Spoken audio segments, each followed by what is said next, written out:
Hello everyone, Jonathan with Game Day Math. In today's video, I'm going to be going over bankroll management and specifically bet size.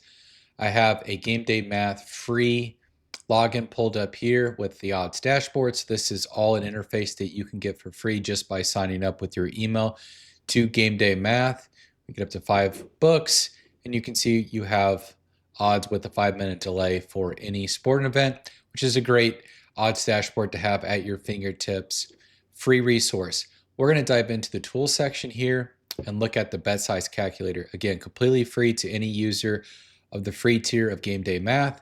And it's going to pull up the Kelly Criterion formula and calculator here. And so if you're not familiar with the Kelly Criterion, I'm not going to go into all the statistics or background, but at a really high level, it is the optimal way to bet to balance the expected payoff with the expected win percent.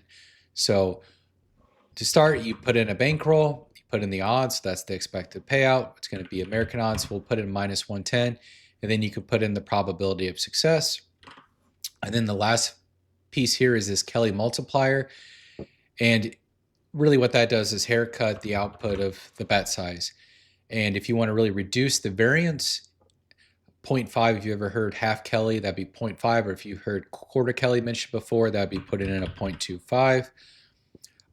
I would suggest starting out at 0.5 to reduce the variability, but also still balance the bet size value. And you can see right now it's not suggesting anything. And if you know minus 110 odds, that puts about 2.4% of VIG or hold into the line.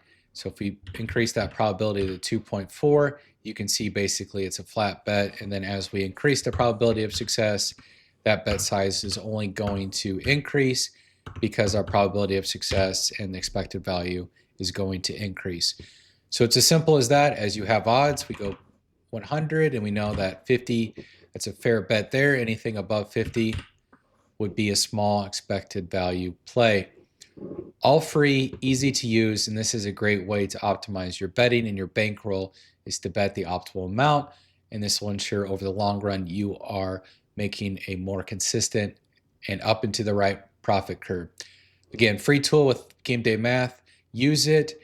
And if you're looking to upgrade your plan to have the recommended bet size be part of your EV subscription, both the Sharp and the Plus tier at Game Day Math have this automatically built in. You just put in your bankroll and your Kelly multiplier, and each bet will give you a suggested bet size. So check that out. Sign up for free if you're just wanting to get started and get familiar with the Game Day platform. Leave a comment in the description, next video you'd like to see, or any questions you have about sports betting and specifically top-down EV betting. Otherwise, see you on the next one, and best of luck with your sports betting.